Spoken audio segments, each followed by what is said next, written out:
Greetings, Brother Siayome. How are Greetings, you? brother Saad.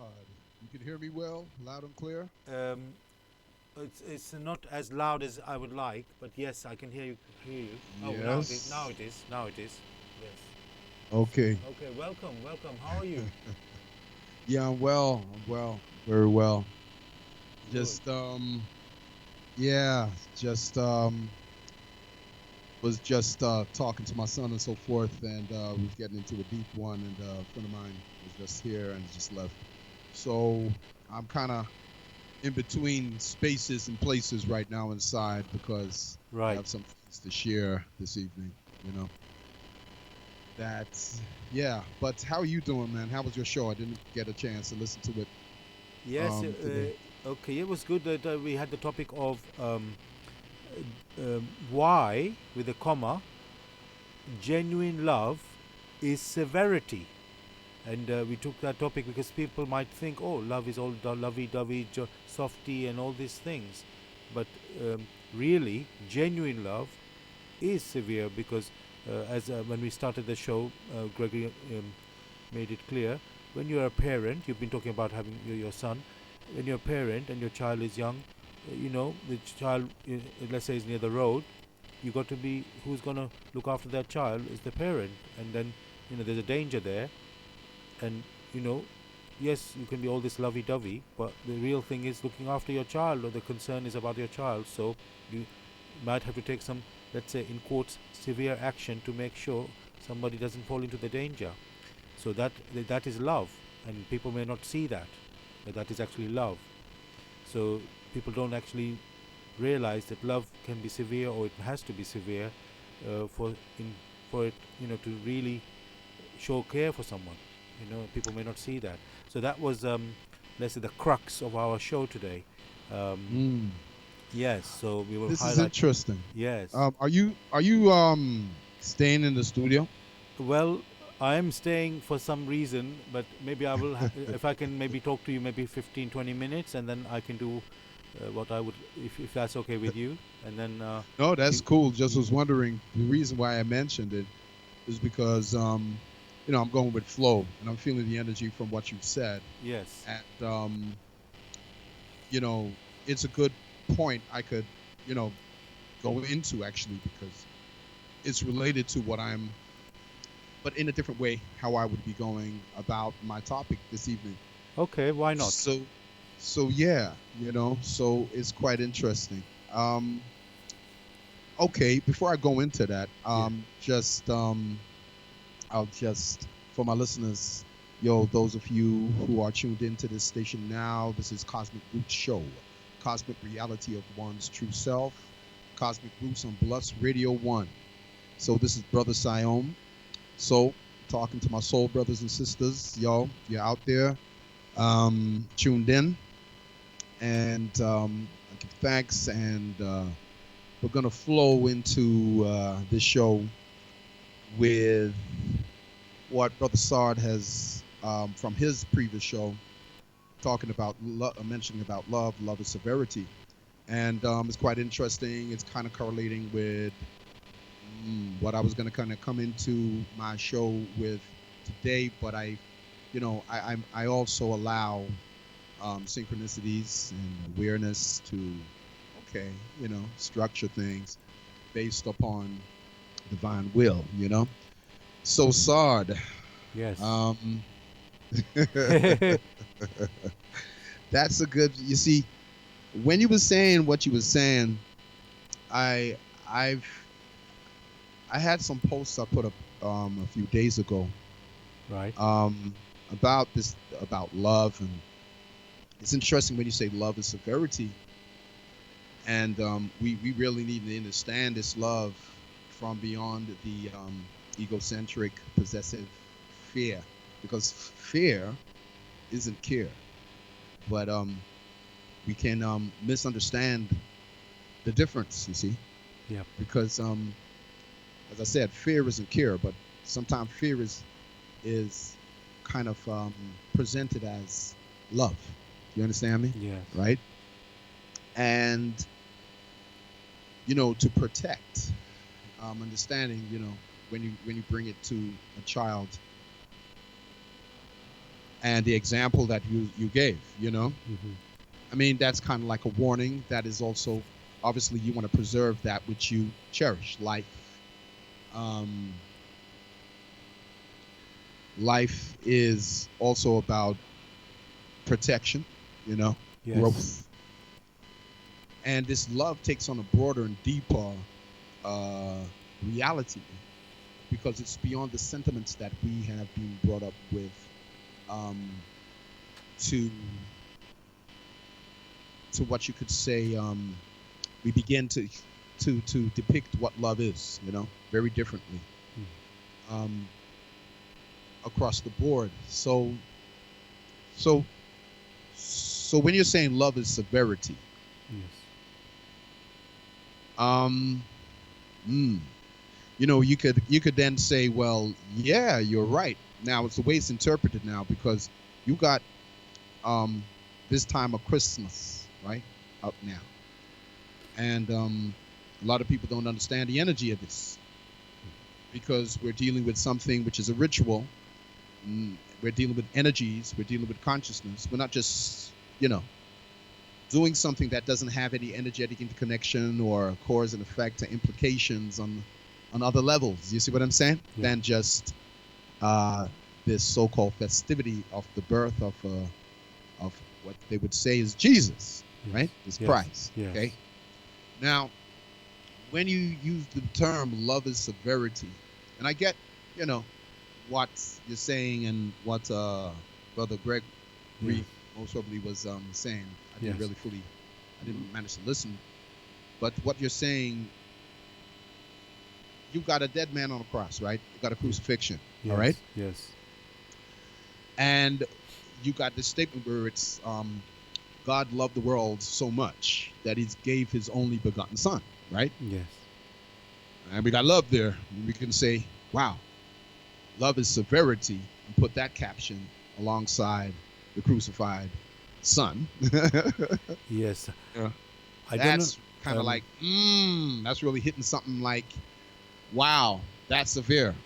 If love is related in that way, because this is really what people have this indoctrination when we talk about religion and this whole idea of love and God and where are you in it, and so you got, you love the world so much that you gave your only begotten Son.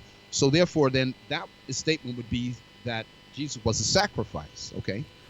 Right? Yes. Actually, if I can just come in there, Yeah. that is actually, how can I say, uh, not um, compatible with what is love and genuine love. Just to Right. remind you that the topic we actually said was why genuine love is severity, and because everybody has their own idea of what is love, but that Yeah. is not true love. That is just their own idea of love, and that's how they express it. It's all lovey-dovey and all that. In fact, that is not how it is. Love is severe. It doesn't mean there's not a gentleness, and well, basically it's about caring. Love is for me is about help and caring, yes, or concern. And Gregory put it as a concern, not concern that you're worried, but concerning meaning looking after somebody or taking care of some, that sort of idea. But then just the bit like you just mentioned now about Jesus dying on the cross as a sacrifice from God for man. This actually is, let's say, what the Christians take it to be, is not actually love at all. That is not, let's say, it's not, basically it's a wrong understanding of what happened there. That was not, Well, first of all, it we was can- not even a sacrifice, it was actually a murder. which, right. which right. is actually so yeah. So it's not even So right. just to inject there. I mean, exactly. And so what I'm just injecting there then to say is that why love is severity, just as you corrected, clarified the way the question was put, it still indicates that the complications about this love is also due to these type of beliefs. You see what I mean? Yes. Where people have to try to reconcile this idea of love, sacrificing yourself for others, being a martyr, The highest expression of love, you even hear people say, prove it. Prove you love me, prove it. Or Yes. you hear these statements, I'll die for you. I love you so much, I'll die for you. Yes. And these Hollywood film, all of these are conditioning. We're getting conditioned through various different means. So you got the storybooks for the children, then you got the movies, where it's always depicting this love also as something very fatalistic or very, very retarded. You know what I'm saying? In the Yes. sense of like, love is, there's no strength in it. You know what I'm saying? Yes. Or what is being called love is based on codependency and emotional attachments, based upon the manipulation. Ones and ones is conditioned to try to get others to get their needs met. You see what I mean? Yes. And then all the word love comes into all of this stuff. And there's something that I came across earlier, and I just would like to read it. Yeah. Sure. And just tell me what you may pick up from this as well. But it's stuff I've also said on my earlier shows when I was talking about, for folks to listen back to Love, Amor, yeah, Love, the Soul Light, Part 1 and 2. And go back to the earlier shows where I was breaking down this whole thing about even the word love defined as soul and, where it comes from and all of this and that. But so some of the stuff, it's like because I'm familiar, it's like there was stuff I was thinking, wow, this is good, what was written here. So I just would share it. So it starts off really basically, I've examined hundreds of scenarios, and I've come to the conclusion, once again, that we live in a mental asylum and don't understand the meaning of love. There are so many dynamics that are referred to as love. Narcissism paired with codependency, victim and the martyr, savior, and one to be saved, controller and the controlled, manipulator and the other manipulator that acts like a victim. All those scenarios are distorted and have been addressed and have to be addressed internally. The hit of oxytocin you feel when you get them to respond, or that crippling blow to your self-esteem that's coming if they don't. You're attached to the person, but more specifically the outcome you get with them. Not only is this manipulation at the most basic level, but it is conditional. And it's why there is suffering and disappointment when another doesn't act in a way that one is wanting them to act. Even if it's under the guise of being positive. Even if you're meditating on someone, sending them love, waiting for them to text, oftentimes isn't coming from love, but rather from a desire to win that person over. The feeling, that the adrenaline rush you get, the hit of oxytocin you feel when you get them to respond, or that crippling blow to your self-esteem that's coming if they don't. Most people are experiencing attachment and calling it love. Attachment is an addiction, and recovery from an addiction is a process that only an addict is responsible for. The more you obsess over someone or something, or who isn't fully present with you, the more you long for someone and hope they long for you back, the more meaning you make out of missing that person, the more you simply push them away. So love is really clarity. Love is freedom. There is no restrictions in love. There are no rules. But of course, when one isn't fully clear, those very understandings can be twisted in the most distorted ways by a narcissistic personality in order to serve itself. Now, I find this word narcissistic is a buzzword, I mean, before that, it was energy vampires. And now, last few years, it's word narcissistic, I mean, it's become a buzzword. But, anyway, but it's also how things are interpreted. But then to close it out, it's like, that is why love is paired with light, which is awareness. We clear the vision free from blind spots. Love is mastery. Only a masterful being can possibly love. So instead of seeking this thing, love, a wise one seeks mastery. And I'll conclude it there. So, what do you think of that, bro? Yes, I mean, really, I had to look up these words. What was the word you used? Oxytocin. Oxytocin. Oxytocin is a Yes, chemical that is released, yes, um, where the feeling of when, like, if you're hugging, or oxytocin is even released when a baby is suckling on a mother's breast. It's the yes, feeling that they say that, the chemical reaction. Love is nothing more than just really chemical reactions in the body. It gives you the feeling of connection. Oxytocin yes, gives you that feeling. It's a chemical feeling. You see what I mean? yes, Of yes, feeling connected to another, and that's what it means. That's what then they would say. Oh, you feel love. You feel connected. You see yes, what I mean? So that's what oxytocin is, as one of the many chemicals that are produced and induced into the bloodstream, depending upon our state and what's happening, what we're yeah. experiencing. You What, know. so, in response to what you just said there, and you mentioned narcissism as well, and what I Mm, would say is, because I always like to look at the whole picture in any discussion and understanding. So obviously, this oxytocin has have, um, let's say, a role to play, but it is obviously not the whole thing. There's, yeah. yeah. So I personally think I can't take. Let me say, in the context of what was said, yes, that is an expression of love there, but love is bigger than that, and obviously, first of all, I can't put a physical manifestation of a physical drug as a real expression of love. It's just involved in the process of where love is being Well, expressed, rather than yeah.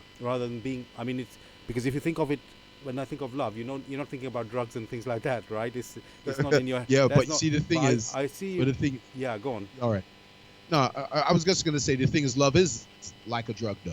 You know what I'm saying? Okay. Because look, your body is flooding you with all various mannerisms of chemicals. Right. Okay, Yes. so in reality, in factual reality, our body is basically a biochemical laboratory. You Right. understand? Yes. Yeah, because but it's the cores, or the chain reaction cores behind the secretion of those chemicals, hormones, Yes. through the endocrine system, right, which is the glandular system, which superimposes energy centers, which they called the chakras, which Yeah. is within our energy body, our emotional body, you know what I mean, to how Right. we experience, how through experiences we have, is how our soul integrates that knowledge and evolves through it. You see what I'm saying? Right.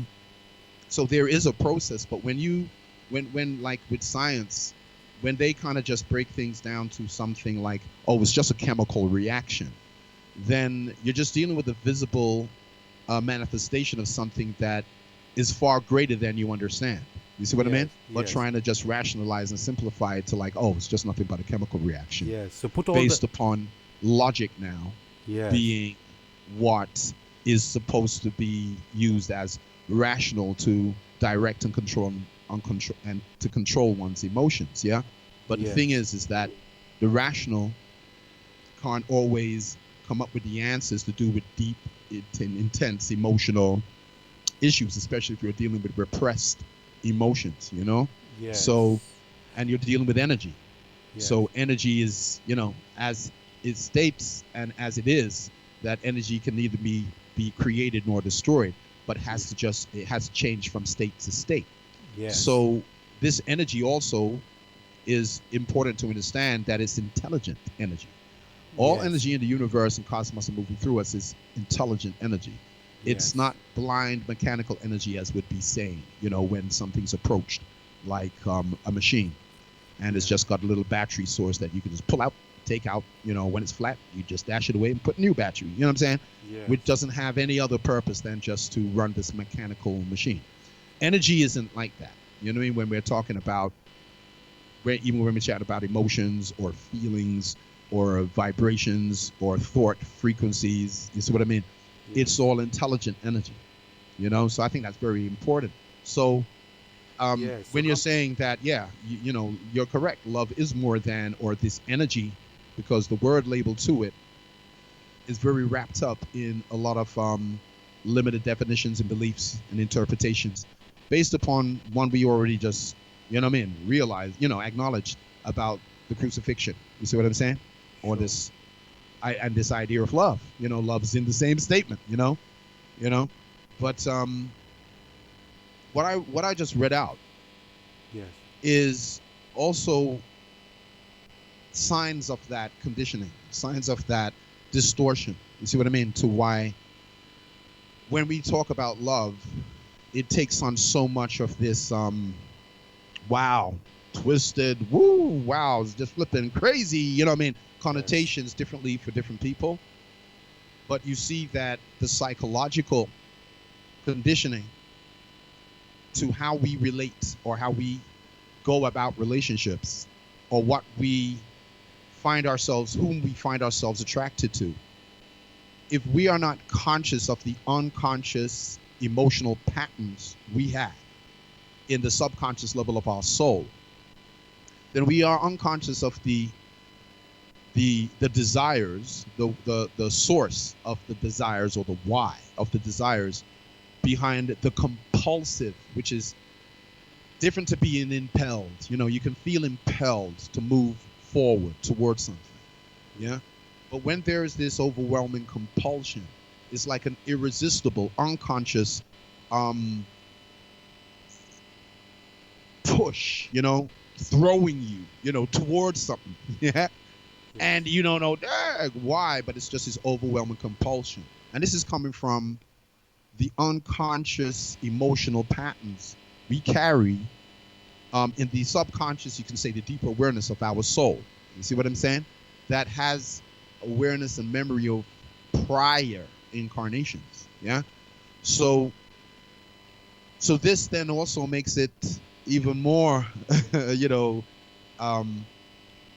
kind of understandably why this love, desire, attraction, the urge, the yearning for merging, the yearning for union, the yearning to protect and care and nurture, and these are all expressions of what is called love, right?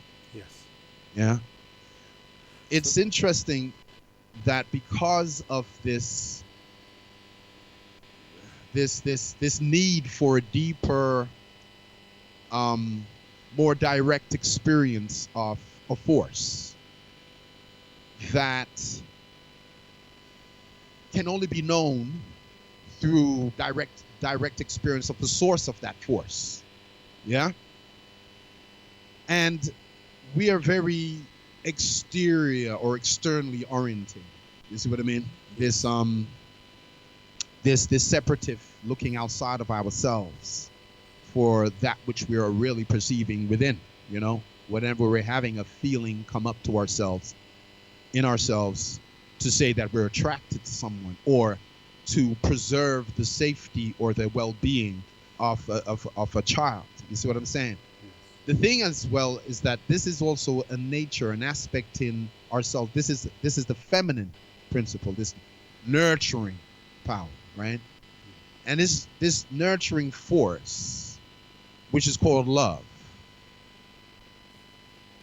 is beyond the personal limited conception about it, because it's obvious that it is, because this force of love, which is called love, how love is expressing itself in how everything in life is nurtured. Everything, you still have growth, and development. Yeah. Yes. And everything is provided for based upon what needs it has. Yeah. When you look in nature, the way our nature reflects this working, this operation of this force that we may not even see as love, but we would say that love is providing nourishment, providing care, protection, yeah, as part of love's expression, right? So life can express itself. The form it uses to express itself through needs to be healthy, strong, you know what I mean? And health means wholeness. And then there's this, again, back to is this one of another expression of love? The same one word, this love. Love then now takes on some broader, deeper connotations, because we realize love is just a label for something far beyond the limitations of what our conditioned minds will perceive that word to mean. Are you with me? Yes, I mean, what you're saying is just like exactly what you read out. Basically, we have our own ideas, which we call love, but actually that's not love. That's just our ideas about love, and not really, um, mostly not compatible with real love. So Right. until you put yourself aside, and because love, we are, let's say, mm, how can I say, just a small part in this world, and and until you are willing to accept that there's more to us, more around us, and come to appreciate all that what is around us, we're going to have a very narrow view. That's again what Gregory was saying. Also, everything we are so, like you say, conditioned, and with the people we interact and so on, we get our own idea. This is how the world is, but actually, that's just our own idea, which is very limited and very narrow, and it's until we and what I keep thinking in the back of my head is that we're living in a sort of limited area of this world. This is where we are now, and that's what we think love is, and yet love is global and completely universal and completely, much. It affects more than just the physical and everything. So until you can step away and see that bigger picture, and I know it's not. These are things that you can't just know it in a moment. Oh, this is how it is. But just allow yourself to open yourself to say, okay, is it love a feeling that, oh, I'm attracted to this person? That's love. But then again, that's just a narrow, interpretation or narrow focus, and you've got to just, let's say, be open to say, that's just, in this moment, is what I see. And it's more than just that. It's because everybody's going to have their own understanding if we go like this, because no two people are attracted to the same thing, Yes, we have some basic things like looking after a child, like you said. There's a nurturing. You just said the female, and what did you call it? Female.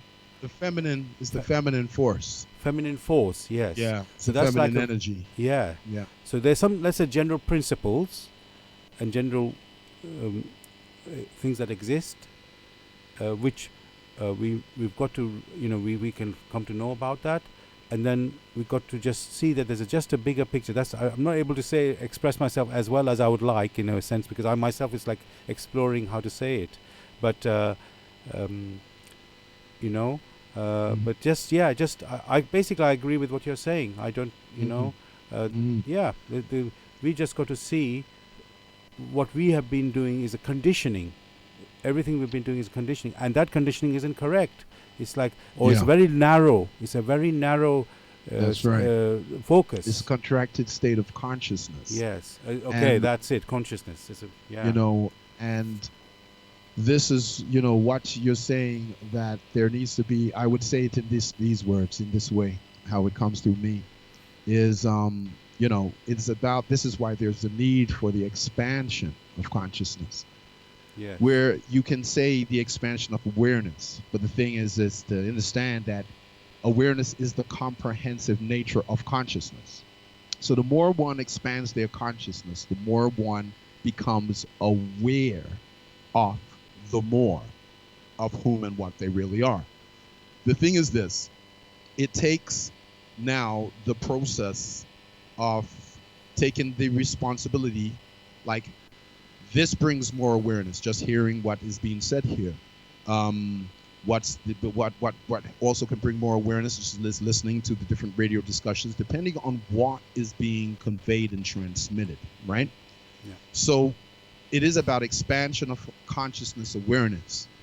And the more we expand our consciousness awareness about who we are, okay, the source of our being, the source of our self, then this is how we can become more aware. See, because awareness is power in itself. As I said, that when we're dealing with energy is intelligent. We're dealing with intelligent conscious energy.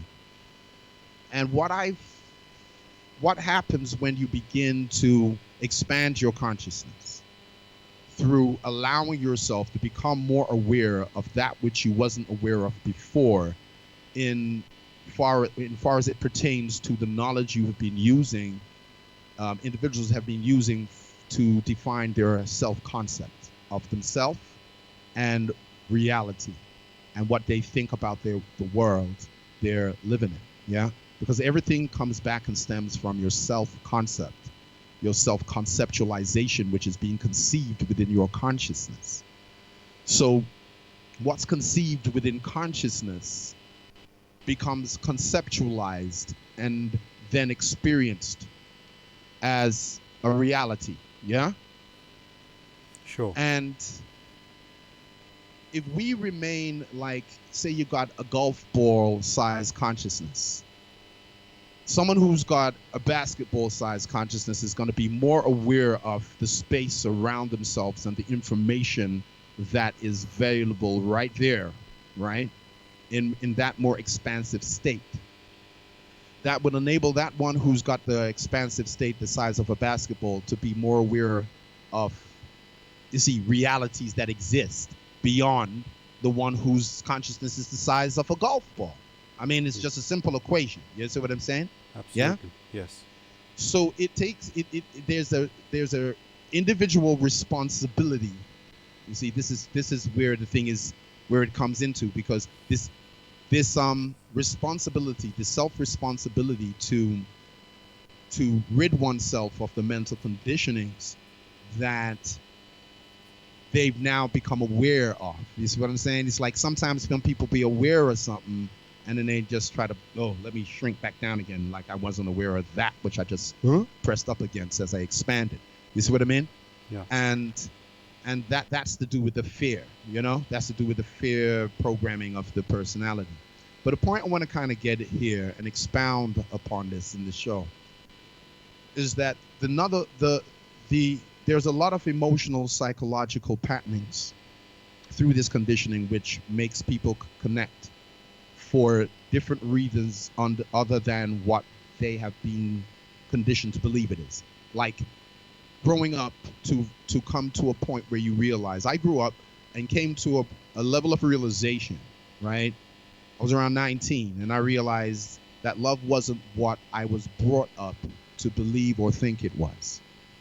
Yeah? Yes. Because I had an experience that expanded my awareness into, you know, another view, you know.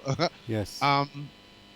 That through the experiences was the experiences that I was in at the time served as a vehicle for shock. You know, it's like we need shocks. Okay, the shocks come to bring us to activate evolutionary processes of our soul, like to wake you up out of the stupor, wake you up out of the illusion, make you question. Hang on a second, you know, what you didn't question before until you felt the shock or received the shock. Yeah. So that shock can come in different ways. You know what I mean? Yeah. And when your awareness expands to now question that which you didn't question before because you were encased in that perception. You see what I'm saying? Yes. That conditioning, that limitation. Okay. So where I'm going here with this now is that I want to introduce the other aspect to this, that when we keep talking about love, there's this other aspect, which is light, right? Yes. And without the light, you cannot see the forms of the room in the darkness. Absolutely. Without the light, there's no understanding. Without the light, there's no wisdom. Without the light, you wouldn't have the contrast of confusion in order to have a process that takes you into understanding out of that confusion. You see what I'm saying? Sure. Yeah. Now, light, you know, we get this word love and light, how it's used. Yes. Love and light, like, you know, but just as we're examining love, which is more than just a, well, it's more than just a verb. Yes. Because you even hear this thing that love is a verb, and you think, what, an action? So then you may get, based on how that's interpreted, that justifies a conditioned program that makes one believe that someone has to prove, like, you gotta do something, show me then, what's Yes. the action, show me, prove to me you love me, Yeah. love is a verb, you know what I'm saying? Yes. Right. Now, so you get the thing like, well, you can't just say you love me, and that's supposed to be enough. Mm. But then, isn't love also the energy we're talking about? And just like ones can feel energy through words, feel energy through songs and sounds, the love energy can be transmitted as as it is an intelligent energy and conscious into another that you, saying you love, if it's coming from the heart, why they say sincerely, Yes. no agenda, you know what I mean? Genuinely transmitting that energy that wells up within you, and you're saying what you're saying with that energy. So the words are traveling through that frequency. You see what I mean? Yes. So love can be felt. So it doesn't necessarily mean that someone has to do a direct physical action to, hey, yo, you know what I mean? Confirm that, love is there. So you see, those are conditions. So those conditionings is what's like strangling the cat while you're stroking it and petting it, saying, I love you, baby. You know what I mean? Yes. Yeah. And that's happening unconsciously, but it's not love. It's conditional. Now, a lot of people have an issue with this unconditional love. What do you mean love don't have no conditions? What, you just let people just do? You let child just get on with anything he wants to do? And there's no boundaries? There's no direction? No, unconditional love doesn't mean that. It means it's unconditioned from your limited perceptions and non-loving concepts. Why I say that, a lot of it is based on fear, the fear of being alone, the fear of merging, and fear of being abandoned, the fear of being betrayed. But that's not what's coming up at the front when people meet. No. But you hear it in some kind of like, what you want? I want an honest man. Yes. So that indicates that you've met a lot of dishonest men. Yes. You get what I'm saying? So up front, you're saying you're afraid of betrayal. You know what I mean? Yeah. So you got that inside yourself. Yes. You know what I mean? And you're hoping this dude ain't gonna betray you. Do you see what's going on? So you're carrying, what you're carrying isn't love. You're carrying your suppressed fears. You understand? Calling that. That becomes really what you're carrying. Yes. Right?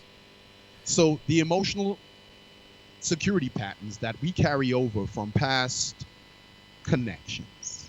See, love takes on beyond this lifetime. Love is a frequency that is also remembered over prior lifetimes between souls that have come into contact with one another. You see what I'm saying? Yes. And may have had unfinished or unresolved connections. You see what I'm saying? And that could be of fear or love. Yeah? So fear is really a lot of what we believe is care. And this is where a lot of misguided direction has, created certain even more confusing results. Yeah? So now what I'm saying about this light, the light is the masculine aspect now. Right. And you can't have one without the other. So there is a lot of emphasis about love, but it's not about this light. Even though when you're dealing with love, you're dealing with light. And when you're dealing with light, you're dealing with love. But you have to understand that what's the relationship that light has to do with love. So light now has to do with understanding, knowledge, illumination. But light is also something that can blind you. And that people don't really look at it like that too. Mm-hmm. Light can blind your ass. You know what I mean? You get a too much of a but Yes. what kind of light? So therefore, when we ask what kind of light, then we must know that also there's different kinds of light. So some people may say then there's different kinds of love. Do you get what I'm saying? Yes. Yes. This. Um, You see?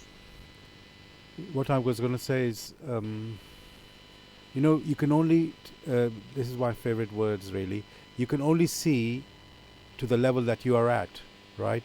And anything Mm, above that, you don't see, or maybe you think it doesn't even exist. yeah. So until you're willing to, let's say, rise to the top, but when I say that, it sounds, we can It doesn't actually, sound just like you're judging what you're saying when yeah. all you are doing is trying I to just want to give articulate this your really inner big feelings. picture. I just want to give this big, that there's something called love, and we human beings have made our own interpretation of what that love is, but most of that interpretation is all like in our physical world, and the love is Yeah. not physical. It's with this word you use, action. Yeah, but that's just a This is what result. ended That's an up. outcome. That's not a love. That's just Yeah. love exists. Whether let's even go to beyond that. Love existed before we existed anyway. It's already existed. It's always existed and always will exist. And we just, let's say, are able to apply it or have it. But it's when we start making some, let's say, a particular focus of it, it must expectation, let's say, put it that way, a particular expectation of how love is meant to be manifested, because that's all it is. We're manifesting. Yes, you can hug, you can do that, but who said that is love? Or that is just one way of expressing love. Love is Yeah. nobody. If you look at the word love, it doesn't tell you do this or do that. That's what. But you're thinking it does do that. No, it doesn't. That's you saying it. And what somebody else thinks how to express love is not how you think it is. So somebody doesn't Yeah. need a cuddle. In some, let's Yeah. say, religious things, you're not supposed to touch a woman unless you're really intimate with that woman, right? They Because you're won't. They married. won't want you Yeah. to touch them. And then, but here everybody hugs and cuddles, and they think that's like expressing love. Well, the other person doesn't want it that way. So that doesn't mean you can't express love to them. You can just talk with them, or you can do whatever another way you can show it without actually touching. So, and I Yeah. think Yeah. you know what I'm The saying. thing is, Yeah, yeah, I know what you're saying, because what you're saying is, you know, off of what I was saying, that there's different expressions, right? There's different, exactly. there's The different different kind of light, expression. so there must be different kind of love. But where I Exactly. was gonna go Yeah. is that then there is a discrimination to understand, well, what's the true light and what's the true love. Right. Yeah. Mm-hmm. Because what was being described just there when he was explaining, part of it is also how our illusions, how we delude ourselves, Yes. based upon how the conditioning of the masses have been always about looking for the ultimate meaning to their life, the ultimate meaning, you know what I mean, that they're Yes. seeking to find. Yes. It's always outside of yourself. And even when we even think about relationships, it's always directed outside of yourself. See what I mean? So that orientation creates a separation in the way the emotional body is relating, how one's relating even through their own emotional body with themselves. There's a disconnection to not even realize, for example, when there are folk who believe in scriptural statements like love your neighbor as you love yourself, Mm-hmm. they seem to miss out the love yourself part Yes. as the prerequisite to loving your neighbor. So therefore it's like, well, that means you need to have an emotional connection, right, Yes. to yourself. You see what I'm saying? Yeah. Mhm. That then is the prerequisite for you to be able to, love your Yes. neighbor. Mm-hmm. But if you're trying to love others before meeting the first requirement, which was to love thyself, then the whole thing's a cart with only 3 wheels on it. You know what I'm saying? Yes. Yeah? Yes. Okay. And that becomes a belief and an orientation that becomes fed. People feed it because this void within, you see, is this void people are trying to, this void within is you're trying to avoid it. So we create mental illusions. So the thing is with the mental, we say my mind. So that means that you're not your mind. Just like you would say you got, door keys or car keys, and they fell on the ground, and someone noticed it, goes, whose keys are they? You'll go, oh, these are my keys. But you're not your keys. Yes. Very clear. No attachment, no fixation, in the way of identification. So it's valued based upon, their usage and the importance they have in the placement of where they fit in your life. Yeah? Like getting into your front door is important, Yes. right? Yeah. But you still know they ain't you. So when we say my mind, it's like the same thing. It's an instrument and it's of importance. But it's not whom or what we is. Now the purpose of our mind is to integrate reality. Integrate reality through our mind through self-realization. But what has happened through the indoctrinations and the many lifetimes of choices that set up whatever karmic cycle, there's been this fixation, okay, on the external. So all of this kind of supports all this conditioning, keeps people identifying now with their mind, which they're now creating mental realities. This is by projecting the ultimate meaning within this mental reality they're creating of what they wish to happen, but they're putting the ultimate meaning externally to them in this mental reality, okay, that is being created through the thoughts they're feeding and paying attention to.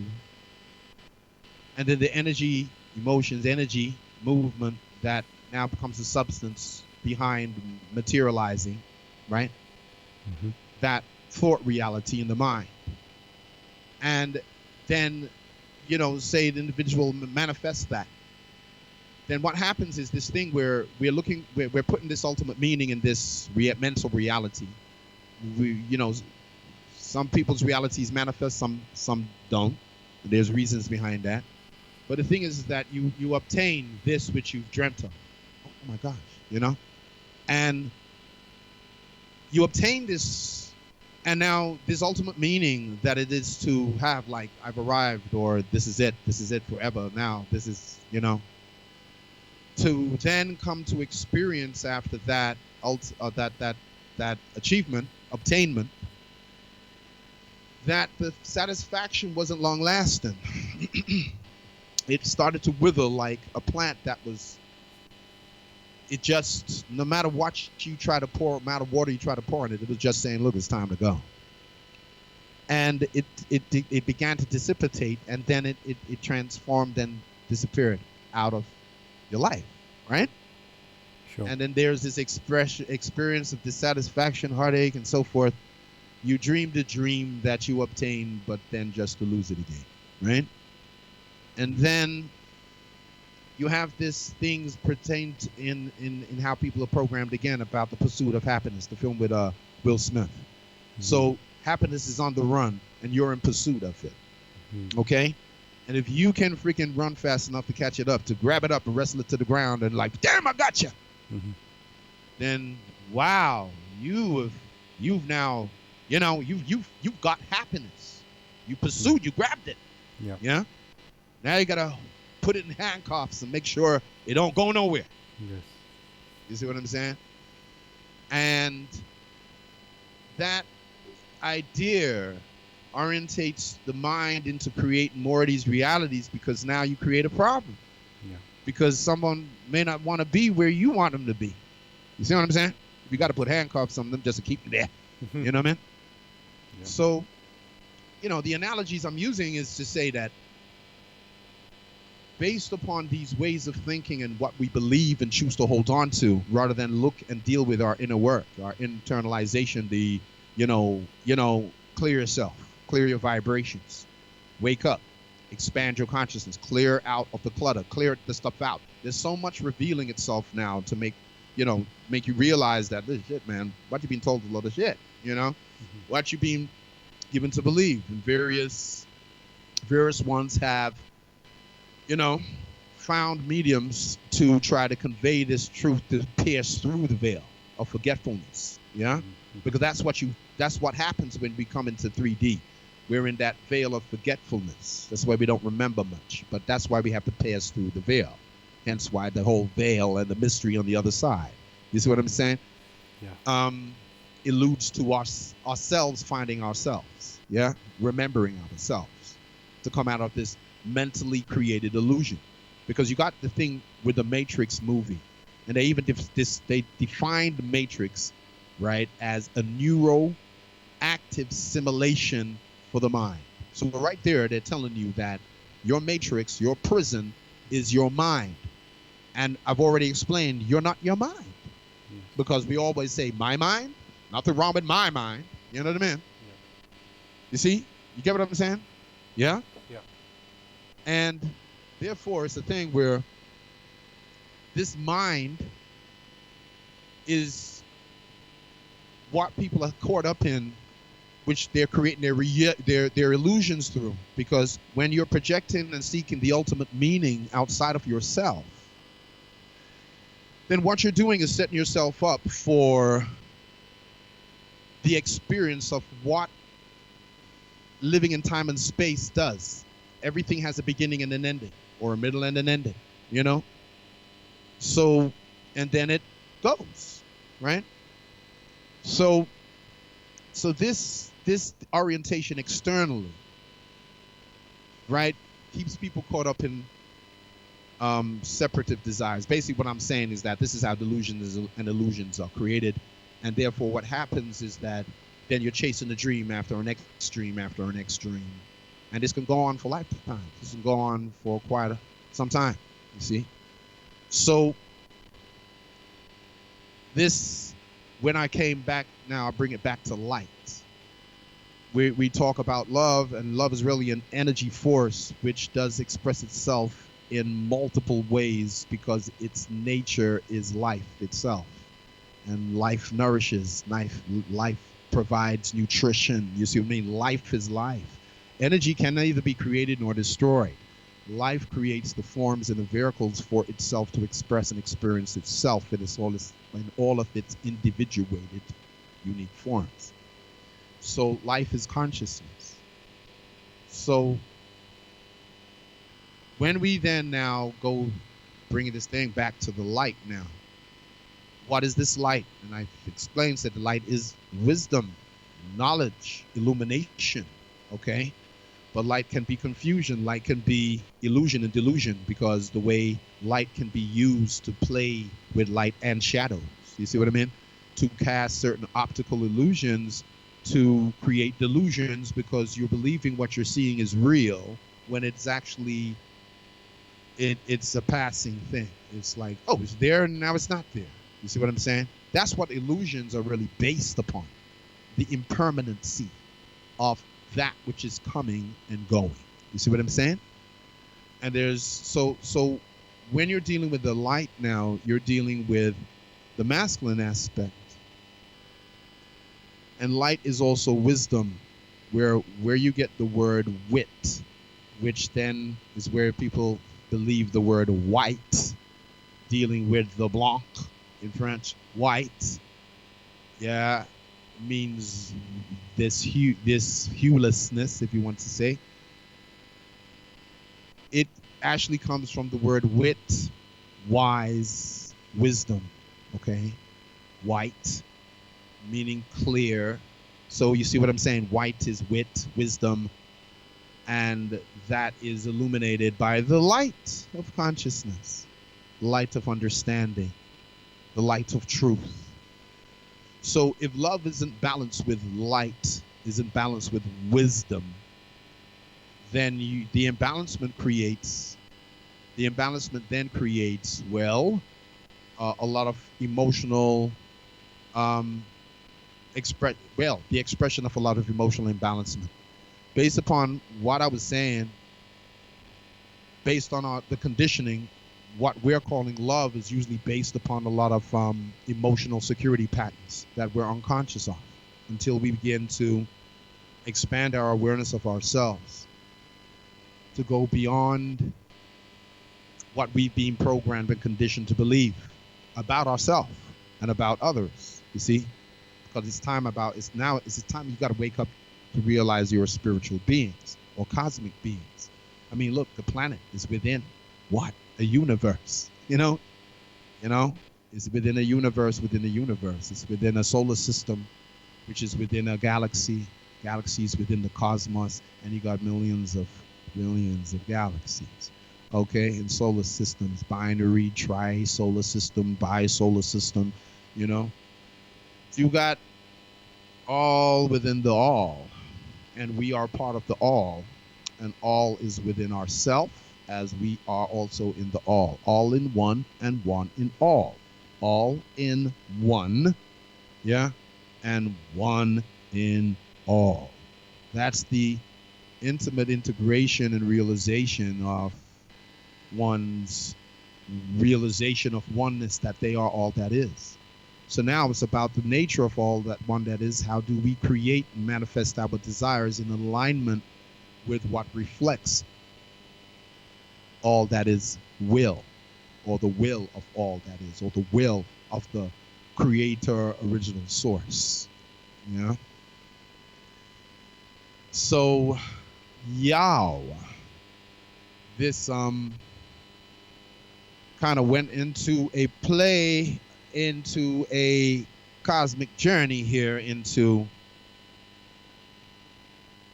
where I've gone with it. But 1 second before I take this into another stage. Saad, are you there? Got distracted. Who's in the studio? Okay. That's okay. Just wanted to know if you were still there. If not, because I know sometimes how it is. And then, it is just like that. So, okay.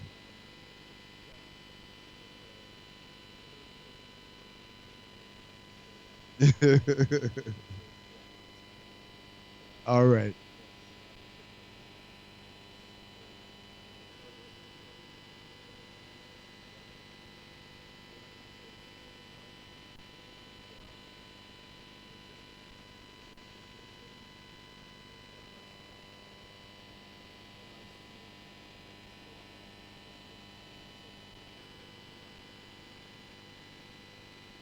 Yeah.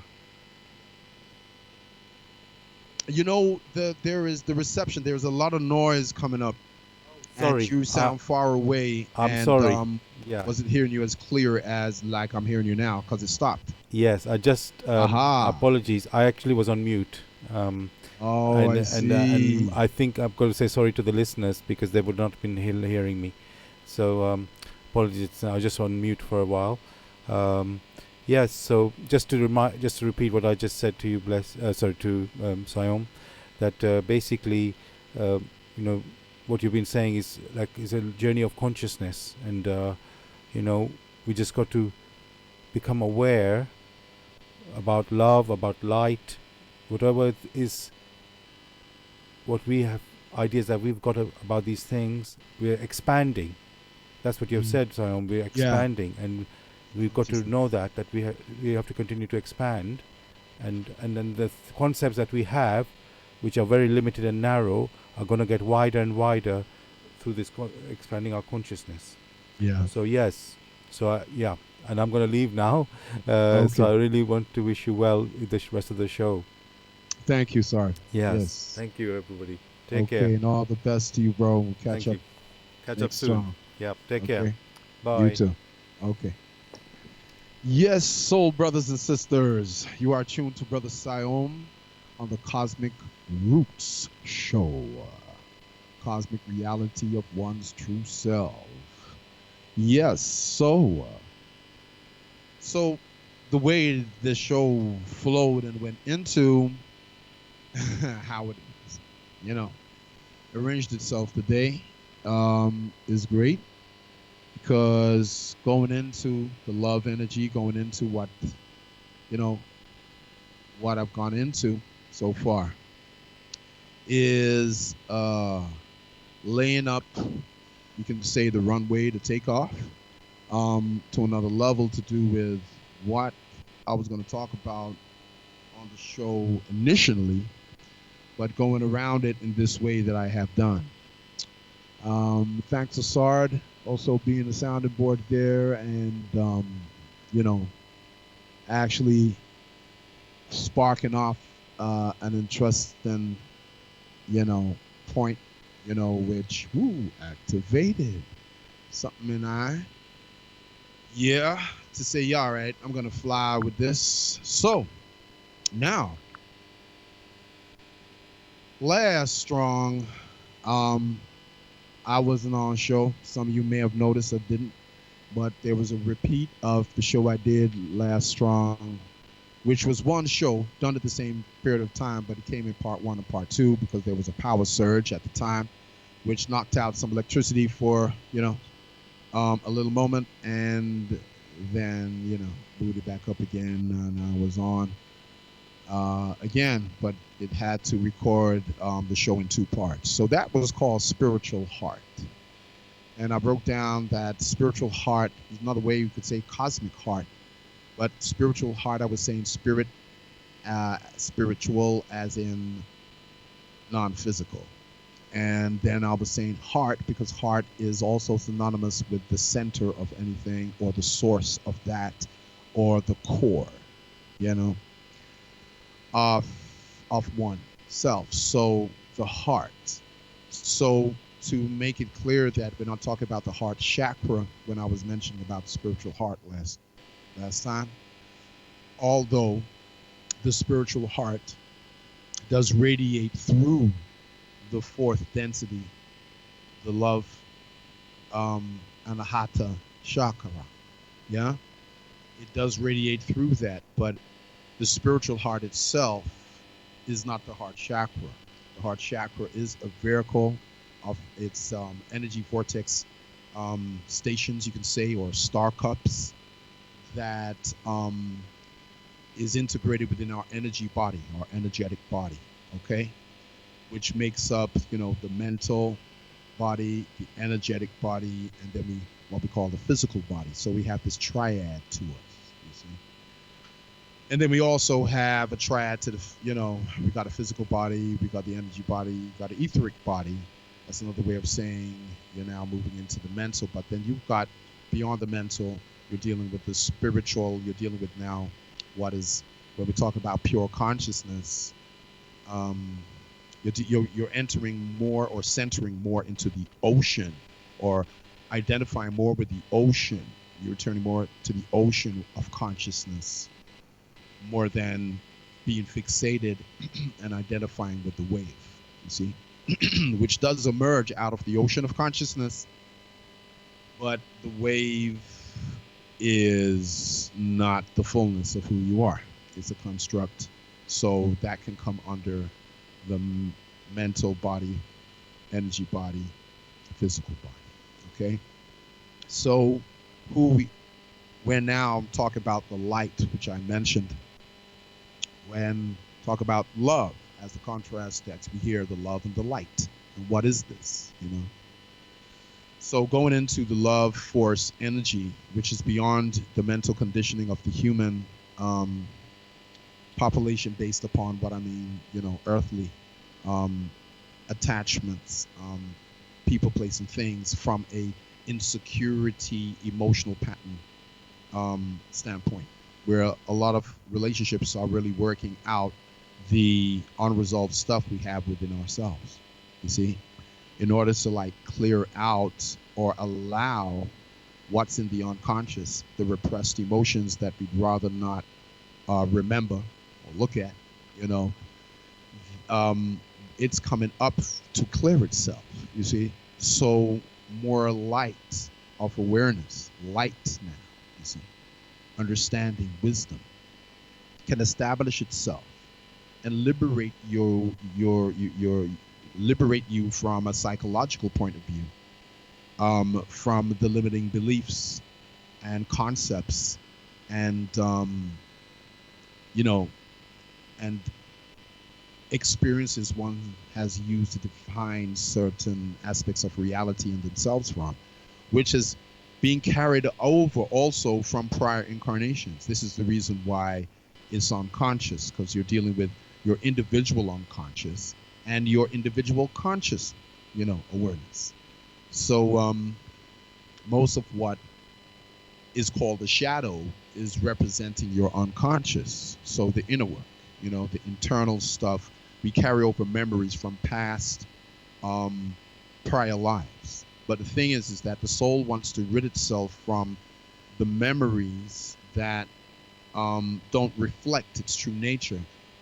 This is where present conditioning can judge, can suppress, create more repression when those feelings are coming up in order to be cleared. But we're judging ourselves based upon the conditioning of how we're relating to, oh gosh, what does this mean about me? And what is this, all these fears that can come up. Because the issue a lot on the path of the feminine path of healing, facing your feelings, allowing whatever comes up to express itself, meaning allow it to pass through you, is very powerful and very intense. And a lot, many people find that, wow, very difficult, right? Because if you got a lot of emotional repression based upon your psychology, then facing these emotions, these intense repressed energies, make people shut down, you see. This is what they mean about the repression or the suppression of the feminine, because it's beyond the personality and what we're just talking about, women, those who are within female forms or what we call and label as woman. We're talking about a force that is a universal principle here, okay? And it resides within souls that are in masculine vehicles as well as souls that are in feminine vehicles. So we're talking about something more universal when we're talking about ourselves in reality, right? We're universal beings or cosmic beings. That means that your consciousness of the innermost you is universal, okay? So identifying with these labels and these very restricted forms of identity is like walking around with blinkers on, you understand? And creating reruns, of the Jeffersons or Charlie's Angels, you know what I'm saying? Whatever, rerun, you think, what the fuck? I used to watch that back in the 80s, 70s, what? You don't want necessarily, just revamp the same thing. So, to kind of liberate ourselves from this, you see. This is the reason. This is why it's so. In this time, we're living in the time of Aquarius, which is about liberation. We're talking about the desire to be absolutely free. But you need to understand your freedom, the freedom to be and express the divine nature of oneself as an individualized expression of the will of the source, the creator, original source, you see, of all life, all consciousness, okay? Even all forms. So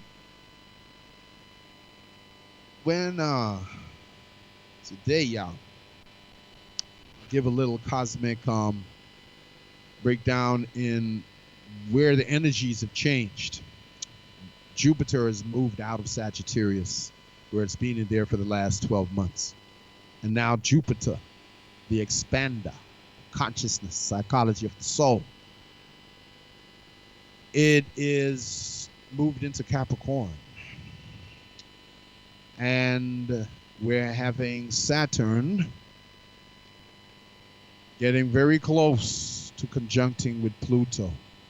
Now, a few strongs ago, I think we had the new moon in Sagittarius, and I did that show on the new moon Sagittarius, and I talked about the heart flame, the soul's essence.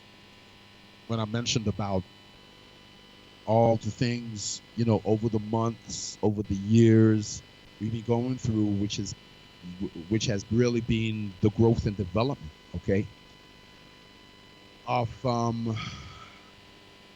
what was propelling our soul's evolution, okay, growth. So with evolution, you got involution. And I must make a clear distinction when I use the term evolution.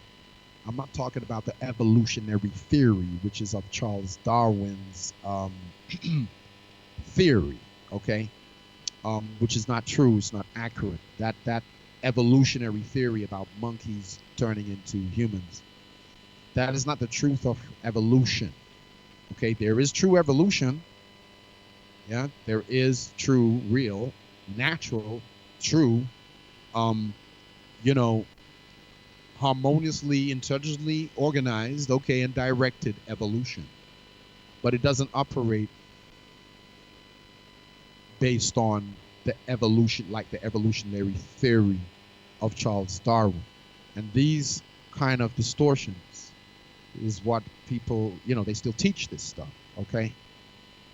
They still teach this stuff. These and folks still, they don't question these old school, these old flipping writers, you know what I'm saying? Who are considered great minds from the Western point of view, which some of that looks, man, their stuff are retarded, distorted stuff, and very agenda based, okay? I mentioned about, look, how your perception is being manipulated, okay? Everything is drawing your attention. So if your perception is manipulated, then based upon what you start to focus your attention on, various thoughts you believe in your mind are real. And then you're directing your creative energy to manifest somebody else's reality, okay? All right, someone else's, it's like, justifying a lie to be true because you begin to act, yeah?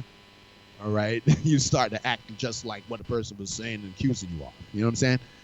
So these books and these theories and all of these stuff back in the 18th, early 19th century and all that stuff with these people who they want you to believe are great minds and great thinkers. Like you can't, question their thinking, and you can't do any, you don't have independent thought or independent use of your own mind, your thinking apparatus to think for yourself. It's like, you just got folks who just believe the stuff because they've been taught it and they've graduated in the paper, something at university with it. Like, that credits it to be true. But if it was true, why is it still called evolutionary theory? I know I've kind of gone off on a little rant here and gone off on another direction, but it's not. It's just giving clarification on when I'm talking about evolution. I'm not talking about evolutionary theory. I'm talking about real evolution, which also includes involution, the passing away of something that preceded what is to come. Okay. So that is, an example when we're talking about involution and evolution. When I mentioned this, it's like, look, to simplify it, if you're going to step into new clothes, you got to remove the old clothes. Yeah, the preceding clothes you had on, you need to step into a new clothes and a more higher upgrade of you, right? Then you have to let the old go behind, you see, to step into the new level, yeah, of evolutionary stage of your own expansion of consciousness, the evolutionary stage of your state of your soul, intention of your soul. So there is a natural process behind all of this. And from the soul level, desire is what's facilitating and perpetuating this evolutionary process. So anyway, so just clarifying something there, maybe do a talk on evolution what it really is differently to what we've been brought up to believe about, monkeys turns into apes. You know what I mean? A man can turn into a flipping, a cat can turn into a bat. And, there's this stuff is also what feeds the illusion and delusions that people feed and believe in. And this is why I said that the mind isn't there for you to create reality through it. The mind is there. You have a mind to integrate reality through it. Integrate, become one with the divine reality of yourself. And the creative directive power now is self-realized. And now, you know what I'm saying? Your desires and inspiration and dreams will be what reflects the will of the source of your being. You see? Differently from egocentric desires, which is all about the separation and serving self at the expense of others, which is, the egocentric, individuated state, is separation and fear. That's what it feeds on. So anyway, let me get back to what I was saying to bring everything around to, some holistic point that I'm bringing up here. So I was saying at that time with the heart flame, Sagittarius, new moon, I said the changes we'd be going through, we'd be clearing out ancestral blocks. And this is also experienced as, where you're taking responsibility for someone else's energy that has been transferred onto you as part of how you're being conditioned, okay, to believe and take that to shape your perception of yourself, okay, and how these things, a lot of ancestral stuff you got to clear, and a lot of people says, when I say a lot, because I like not to get too personal, because we're tapping, well, it's personal but impersonal. But it's not, point finger at anyone specifically. It's dealing with expansive knowledge, okay? Knowledge to expand your consciousness. So what I'm saying is that you have many who, based on the conditioning and beliefs that, you can see with the denominations or what you follow or what you don't, but what is still the bedrock of the way you determine or interpret reality, which is conditions, which is still caught up by those limited beliefs. We've been going through these intensity of waves, cosmic energy waves coming through. We've been going through these intensities in order to, through stages, liberate ourselves from the limitations that our soul no longer wants to endure, because it's burdening the soul. Yeah, it's burdening the soul. So you come in, you see, with the purpose to rid yourself of all the illusions, okay? All the false ideas that have caused one to make choices or believe they desired something which then made you believe you needed, determined what you believed you thought you needed, to then influence your choices. And those choices led to initiating actions, okay?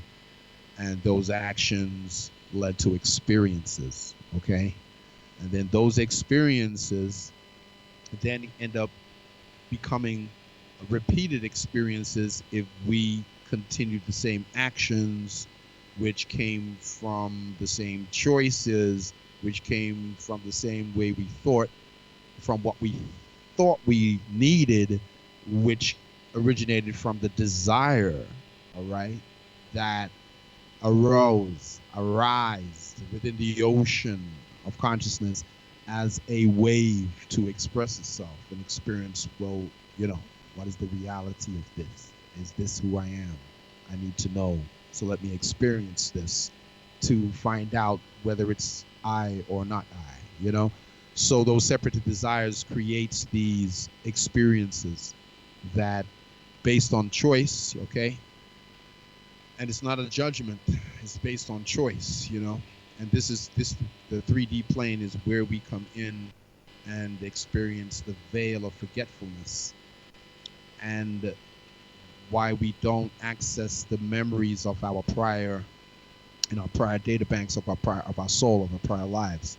So our choices won't be influenced by, you know, past insight as such, because the choices we got to make in this on the third dimension, which is why we're actually moved up to higher frequency now, the fourth and fifth density levels, and all of these are within yourself. They correspond through the chakra system. Okay, so but in the third density level is where we experience choices. We become aware of our individual self, our individuated self. But now we got to make a choice.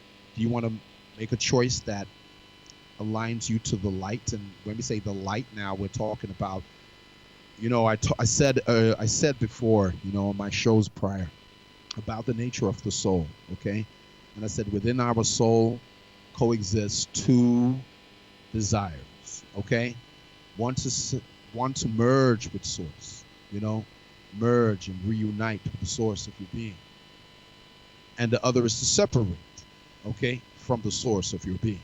Okay, now these are choices, and these are desires that, based upon what desire we choose to act upon, that influences our thoughts and what we think we need and so forth. That leads into the whole process that I've already explained.